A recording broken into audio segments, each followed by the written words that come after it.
Now we'll see how to carry out mesh analysis for circuits which have a current controlled voltage source. What I have done is I have taken the same circuit as before, but replaced the second voltage source by a current controlled voltage source, Rm times Ix, and Ix is this current. Okay.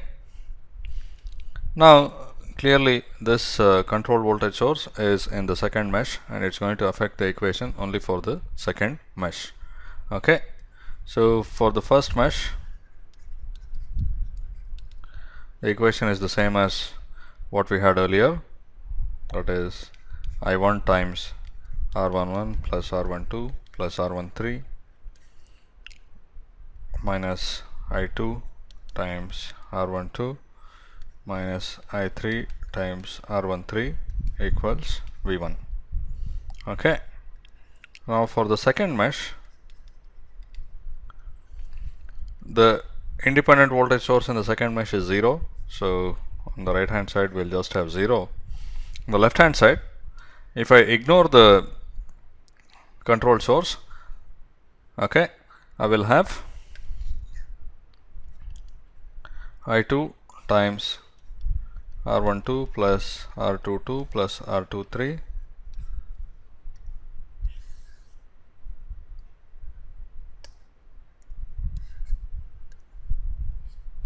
minus I3 times R23. Okay, these are the contributions from the resistors, and I'll also have I1 times minus R12. Okay, so these are the contributions from the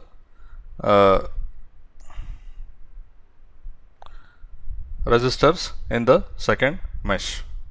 Okay,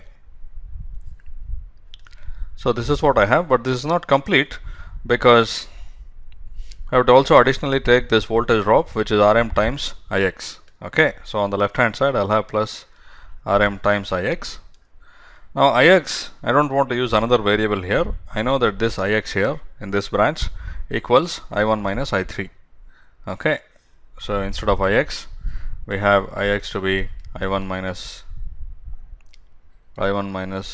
I3. So we'll have plus Rm times I1 minus I3.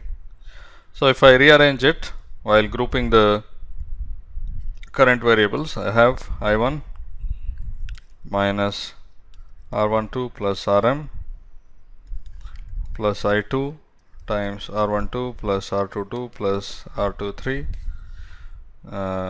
minus I3 times R23 plus Rm.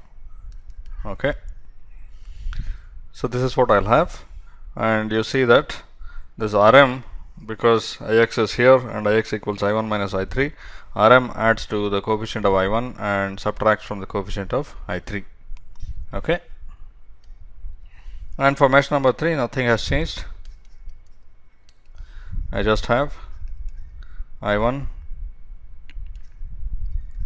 R13 minus I2 R23 plus I3 times R13 plus R23 plus R33 to be equal to 0. Okay.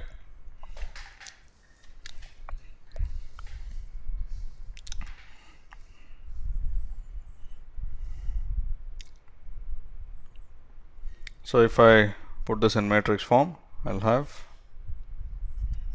R11 plus R12 plus R13 minus R12 minus R13. Here I'll have minus R12 plus Rm, which is the contribution of the current controlled voltage source, then R12 plus R22 plus R23 and minus R23 minus Rm.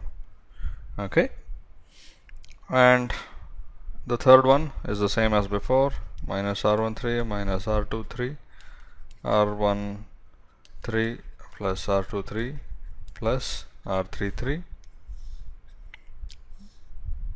I1 I2 and I3. Okay, and this whole thing equals V1 0 0. So these are the mesh analysis equations, and this is analogous to the case of nodal analysis with a voltage controlled current source. Okay, what we have here is mesh analysis with a current controlled voltage source, and that's analogous to nodal analysis with a voltage controlled voltage source. You can write the three node equations. Now the matrix becomes asymmetric. As you can see, this element is not equal to that element. Okay.